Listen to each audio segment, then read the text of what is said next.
So today we're going to be making a mini pocket journal, and here's one that I kind of made previously, but I'm going to make a new one today with you. And it's basically an accordion style piece of paper. Here's the back side. I've been meaning to decorate this side as too, but this way you get to kind of see how it all works. So first thing you're going to need is to start with 2 pieces of construction paper. You want it to be a little bit on the thicker side so that way it holds more shape when you fold it. And so what I started off with is 8 by 10 piece of paper, and I cut it in half so that way the ends meet.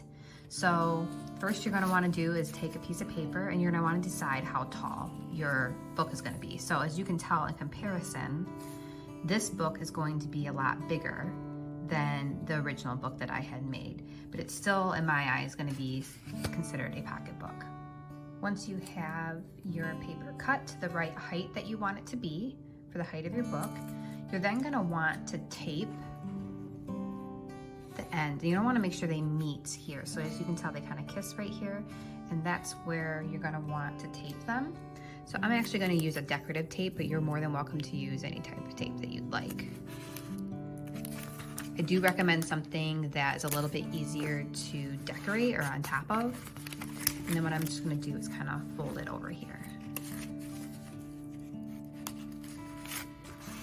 So now that it is one long sheet of paper, you're then going to want to determine how wide your book is going to be. And that's where you're going to need a ruler, because you're going to want to measure out the length. So I actually already kind of pre-cut and did this.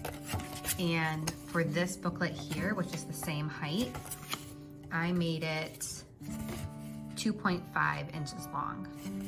So when it's folded up, it's going to look like this. So you're going to measure 2.5 inches on your ruler and paper.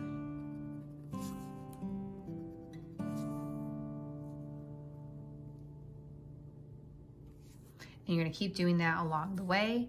And then what I recommend is kind of doing a second variation of it. So that way you can trace the line so that you know where to fold.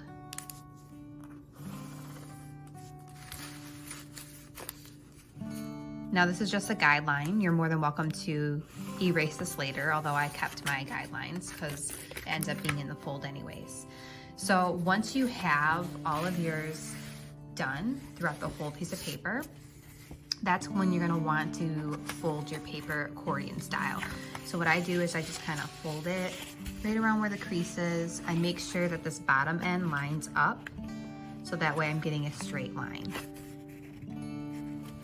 Now sometimes people like to just start off with this accordion style and just kind of measure it by eye and feel. That's also another option if you don't want to individually measure out each line. Now it may not be perfect, but that's okay. And so you're going to fold back and forth so that you're getting this accordion style.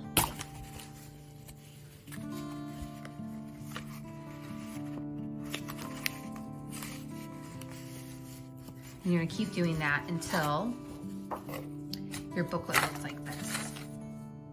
Now, if you find that your accordion, you end up having some extra at the end, then just feel free to cut off that remainder at the end. So that way, when you fold it all up, it all meets fairly nicely. Then this is going to be where we're going to start decorating. So I have a few options that I want to show you, but this is where you can kind of create it however you like. Some people include photos of their family. You can also use it as just a visual journal, kind of like how I did with this smaller booklet. It was just different stamps and tape and different things that I have found. So it's up to you of what you want to create with it, but I'm going to just give you some examples of things that you can do, that you can try on your own, but please feel free to kind of create as you'd like.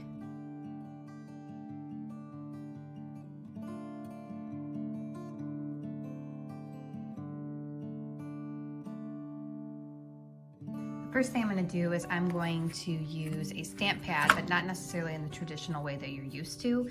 So I'm wearing a pair of gloves so that I'm not getting my hands very messy. And I'm going to take a makeup sponge, and this is what I'm going to use to kind of add some pigment to the edges and to different areas of my paper, because right now I'm focusing on just getting color and just different objects on as the background. So if you're using an ink pad, this one is going to be a teal one, and what you're going to need to do is get it wet first if it's dried out, and then you're going to take your sponge and you're going to dab the pad, and then you're going to dab the paper. And this is where you can get some really neat designs.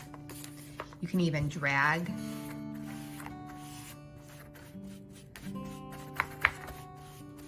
to create different variations. So this is something that can be fun to play with. Now obviously you can use this as a traditional way of using a ink pad as well by using stamps, but I thought this was kind of a unique way to kind of play with different colors and designs onto your paper.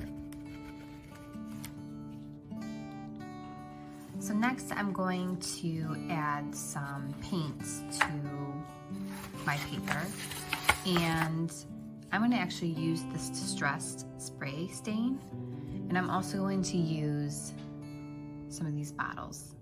So you can do whatever you want if you want to paint. I also like doing watercolors. That's what I ended up doing on the background of this one. But feel free to use any type of paints because really all of them work great. It just depends on what you're wanting to do. But for me, I'm just kind of adding a distressed background with various colors.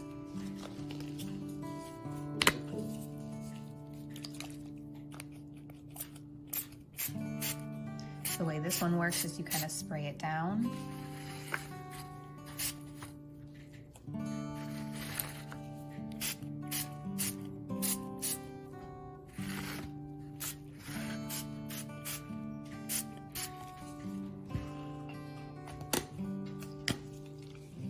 Got this other color as well.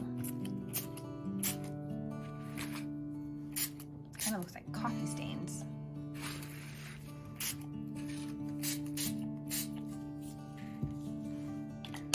So just keep in mind that you're not going to want to fold any of these pages as they're wet so that they're not getting stuck on each other unless you're wanting to have them kind of make prints on each other.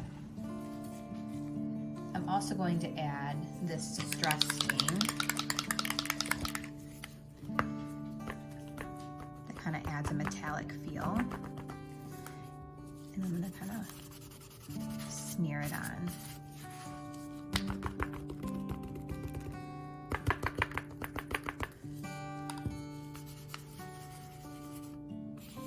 I really like the gold accents.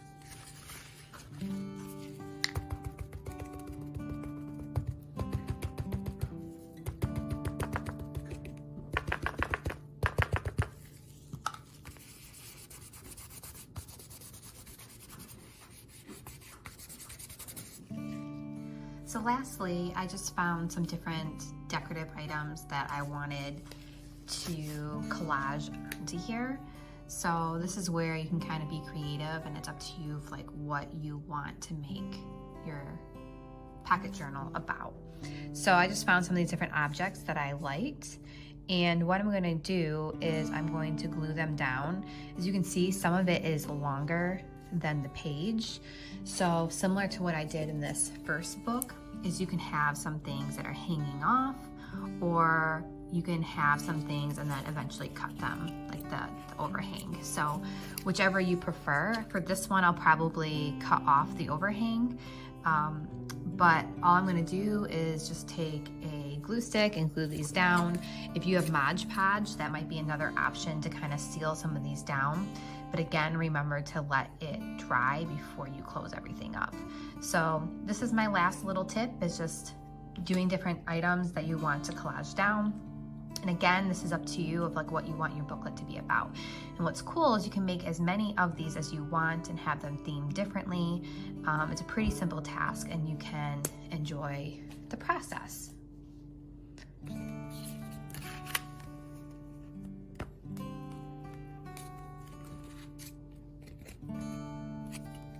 So I even am going to have some things hang from page to page, because remember, wherever the crease is means it's a whole different page. So when you're done gluing everything down, you're going to have to refold everything, because you're might have new objects that you're trying to adhere.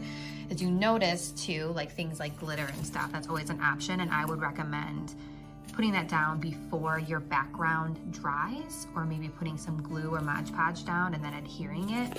I'm not going to be adding it to this page, but I just wanted to give you that little tip in case you were interested in doing something like that.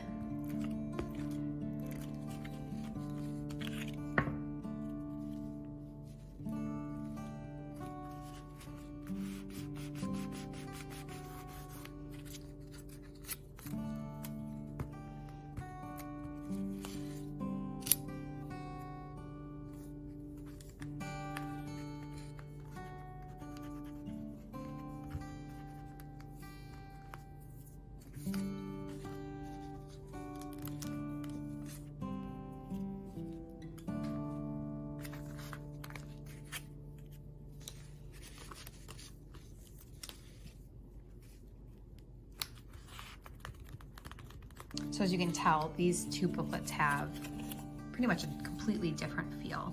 So when it comes to different themes, you really can kind of be very diverse.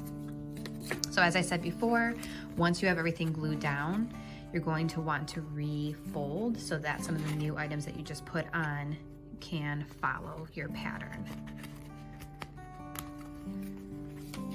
And I wouldn't do it until you made sure everything else was dried as well. So I hope that you enjoyed this exercise, and I look forward to hearing about how all of your booklets turned out.